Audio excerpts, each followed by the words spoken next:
มื้อนี่จะกสิมารีวิวไปรอหาแนวกินเผื่อเม็ดแนวกินตอนแรกให้ทุกคนเบิ่งคือเก่าเด้อ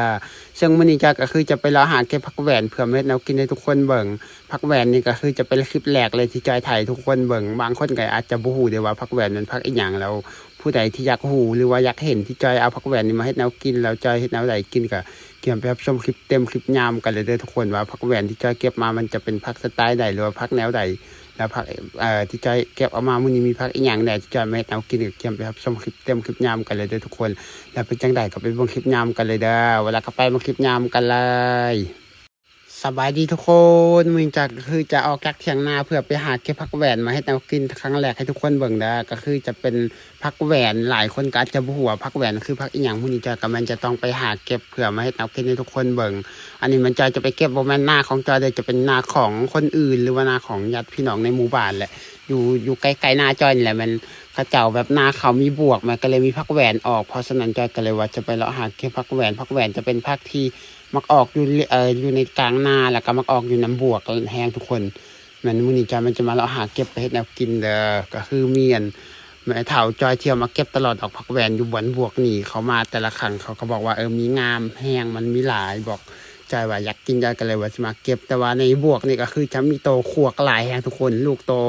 ขาดหรือว่าลูกคางคกกันนะโคตรมีหลายเลยตัวขวก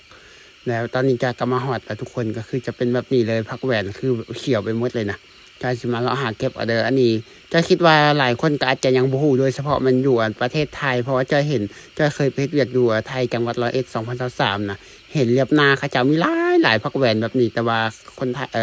มีหมู่อยู่ประเทศไทยหลายคนตอนนั้นไปเฮ็ดเวียกกันแล้วเขาบอกว่าบ่เคยกินแล้วก็บ่ฮู้ว่าเฮ็ดกินแนวใดพักแหวนแบบนี้แต่ว่าจอยก็บ่ได้บอกวิธีเฮ็ดกินให้เขาเจ้าอยู่แต่ว่าครั้งนี้จอยมันสิลองเอามาเฮ็ดกินเพื่อให้ทุกคนเบิ่งได้ว่าเฮ็ดแนวใดกินอย่างแรกจอยก็จะต้องเด็ดเอาใบมันก่อนให้ทุกคนจอยมันจะมาเราหาเก็บเอาใบมันเด้อเพราะว่าจอยจะไปเฮ็ดซุปใบก็กินได้เครือก็กินได้ในพักแหวนแต่ว่าอันนี้มันเครือมันยังบ่ค่อยมียามนี่มันจะมีแต่เบอร์มันส่วนหลายจอยก็จะเก็บเอาแต่เบอร์มันทุกคนกว่าจะได้ ผักแหวนนี่บ่แม่นง่ายทุกคนใส่เวลาตั้งต้นเติบพอจะเป็นเบอร์น้อยๆหน่อยๆดิผักแหวนนี่มันเวลาเฮามาเก็บมันทุกคนคันว่ามาตอนเช้านี่จะพอดีเก็บตอนสวยก็พอดีถ้าเป็นตอนแรกประมาณ4โมงแรกแล้วมาเก็บมันจะบ่ได้เด้อเพราะว่าใบมันจะหุบลงคือจังใบหญ้าตอแห้วตอยแห้วแหละทุกคนเวลาตกแรงมามันก็สิหุบลงในใบมันจากที่มันบานออกมาตกแรงมามันก็สิหุบลงเข้าใบแล้วตอนเช้าตอนสวยมันก็สิบานมาใหม่แบบนี้นะ ตอนแรกมันจะนอนอยู่บ้านเฮาจะเอิ้นมันนอนเด้อหรือว่าใบมันจะยุบลงไปคือจังว่ามันเหี่ยวนี่มาทุกคนพักแวนนะอันนี้จานมันจะเลาะหาเก็บเอากว่าสิได้ก็คือนะว่าควรใส่เวลาโดนเติบกว่าสิได้พักแวน เก็บจะว่าไปจอยก็เก็บไว้อยู่ได้ทุกคนกว่าอันนั้นจะเก็บบ่ฮัดชั่วโมงจอยก็ได้พอกินแล้วนะแบบนี้นะ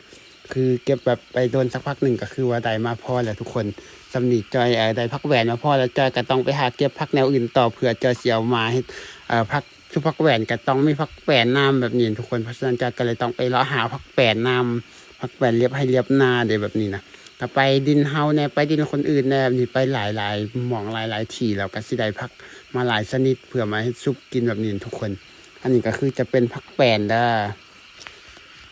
ผักแหวนก็คือจะเก็บเอาให้มันได้เท่าที่เราจะต้องการแบบนี้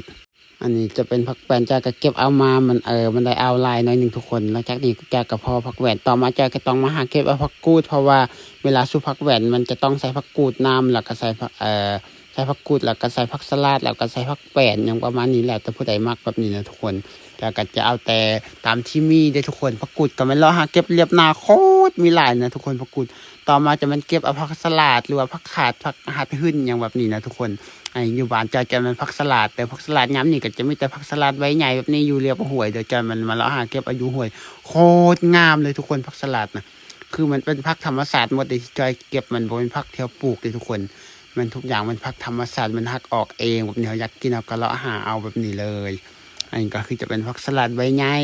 มันก็สิบ่ขึ้นปานใดเด้อคันมันผักสลัดเบอร์น้อยอยู่ไห้จะขึ้นสุดๆเลยต่อมาจอยก็ต้องมาเลาะหาเอามาแข็งนำทุกคนเพราะว่า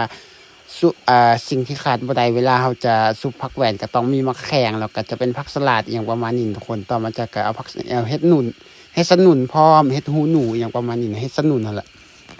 เห็นเฮ็ดสนุนจะเอาเฮ็ดสนุนเฮ็ดหยังใจก็เอาหมดเพราะว่าหยังที่เราใส่น้ำกันได้คือจะเอาหมดเลย มะแข่งก็โคตรงามขนาดมันฤดูนี้มันฤดูแล้งแต่ว่ามะแข่งเรียบนามันโคตรงามเลยทุกคนต่อมาจากกระตองมาเราหาเก็บเอาผักเหม็นเด้ออันนี้จะเป็นผักเหม็นอยู่บ้านจะเป็นผักเหม็นมันเฮาปลูกเอาที่ปลูกอยู่คือน่ะอยู่ในป่ามีหลายแต่ว่าเฮาขี้ขันไปเราหาเก็บอยู่ในป่าก็เลยเอามาปลูกมาปลูกอ้อมเถียงนาทุกคนหลังจากนี้เอาก็เลยแบบว่ามันพรปวงมาก็เก็บกินตลอดนี่ต่อมาจากกระเกียมเอาผักแหวนมาทอกใส่สาเผื่อจะเกียมไปล้างเด้อทุกคนเอาผักแหวนใส่สาแล้วต่อมาจากกระต้องเกียมเด็ดมะแข็งที่จอยเก็บมาเมื่อกี้แล้วจอยจะปิดเอาแต่หมากมาเลยทุกคนเพราะว่าจอยจะไปนึ่งจอยมันจะผสมเดี๋ยวมื้อนี้มันจะเฮ็ดด้วยการนึ่งเอาอันนี้มันมะแข็งกันซิเป็นตะมังงามๆผัวใหญ่ๆแบบนี้เลยทุกคนหลังจากนี้เป็นมะแข็งแล้วต่อมาจอยก็ต้องไปล้างน้ำเลยจะล้างมะแข็งกับเฮ็ดสนุนก่อนล้างมะแข็งกับเฮ็ดสนุนหลังจากล้างมะแข็งกับเฮ็ดสนุนแล้วต่อมาจอยก็จะต้องล้างผักที่จอยเก็บมาแล้วผักก็จะมีหลายอย่างคืออย่างที่จอยไปเก็บแล้วจะมีทั้งผักแวนผักแป้นผักสลัดและผักกูดแล้วก็จะเป็นมะแข็งอีกอย่างแบบนี้แล้วก็เฮ็ดเลยทุกคนที่จอยจะซุปมื้อนี้มันใส่มีหลายอย่างเลยแหละจอยก็ต้องล้างจนกว่ามันจะสะอาดหน่อยนึงทุกคนเพราะว่ามันมีขี้ดินติดแบบนี้แล้วจากล้างพอแล้วต่อมาจากกระเทียมมาดังไฟเพื่อเจ็ดแนวกินเลยทุกคนดังไฟมื้อนี้จอยมันจะเปลี่ยนวันใหม่ก็คือมาดังอยู่วันจุดที่จอยเฮ็ดสมอยู่คือเก่าเด้อบรรยากาศโคตรดีนะบรรยากาศตอนแรกนะคือแบบว่าพอแบบแดดห่ม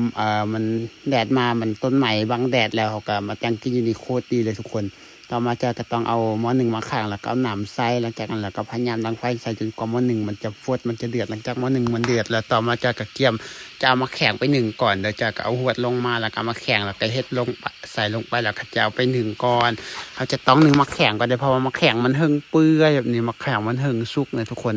มันก็จะหนึ่งมาแข็งไปโดนสักพักหนึ่งหลังจากมาแข็งมันไก่จะสุกแล้วต่อมาจะต้องเอาผักใส่ลงไปแบบนี้นะผักมันเปื่อยไวอยู่แล้ว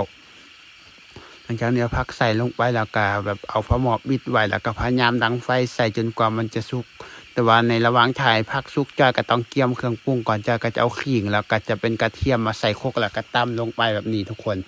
อันนี้คือเครื่องที่จะปรุงก็มีแค่นี้เด้อมักเผ็ดมันจะมีมักเผ็ดผงแล้วต่อมาก็สิมาเบิ่งหวดเบิ่งหวดมันทางจอยเบิ่งมันทางกล่องมันน่าจะสุกแล้วทางเทิงจอยก็ต้องพลิกอีกเอาทางกล่องขึ้นทางเทิงแบบนี้นะทุกคนหลังจากเหนียวก็คือพยายามดังไฟอีกโดนสักพักหนึ่งแล้วเบิ่งพักมันน่าจะสุกแล้วก็จะเตรียมปรุงเพื่อจะไปซุปเด้อทุกคนแบบนี้ก็คือสุกแล้วพักเที่ยวหนึ่งนะต่อมามันถอกใส่ซ้ำเลยถอกใส่ซ้ำแล้วก็จะเอาไม้ถูมาคนเลยให้มันเข้ากันหลังจากนั้นแล้วก็จะเอาเครื่องปรุงใส่ตามด้วยมักเผ็ดผงด้วยทุกคนแล้วก็ใส่เกลือใส่แป้งนัวลงไปแบบนี้แล้วก็จะเอาถูมาคนเลยให้มันเข้ากันเด้อเขาก็จะถูคนเลยมันเข้ากันหลังจากมันเข้ากันแล้วก็จะได้ซีมเบิ่งว่ามันจอบบ่คันมันจอบแล้วก็คือเตรียมจะกินเลยอันนี้มันเฮ็ดแนวกินตอนแรกเลยทุกคนเฮ็ดกินตั้งแต่ตอนมันยังบ่ทันมืดตำนี้พรมันมืดแล้วถ่ายคลิปมันว่างามเขาก็เลยต้องเฮ็ดไว้ตั้งแต่ตอนมันไก่จะมืดตอน 4-5 โมงแรงแบบนี้ทุกคนเพราะแนวกินแล้วแสงแดดก็หายหมดเลยแต่ว่าจังไดก็บ่เป็นหยังเพราะว่าจังไดเขาก็แล้วก็กินเลยทุกคนเฮ็ดแล้วก็กินพอตกมืดมาอยากก็กินอีกเพราะว่าเฮ็ดหลายเดี๋ยวบ่แม่นเฮ็ดน้อยๆดิเฮ็ดไว้กินแบบว่าตอนแรงพอแบบนี้แล้วจอยก็สิแบ่งให้แม่ไปเฮือนแต่เพราะว่ามื้อนี้แม่ของจอยก็มาหน้ากันแล้วสำหรับคลิปตัวนี้จอยก็สิได้ขอจบสำนี้เด้อสำหรับคลิปสุภักแหวนเฮ็ดแนวกินตอนแรงมื้อนี้แล้วพบกันใหม่คลิปหน้าทุกคนสำหรับคลิปนี้ขอจบสำนี้ไว้แล้วครับบ๊ายบายพบกันใหม่คลิปหน้าเด้อ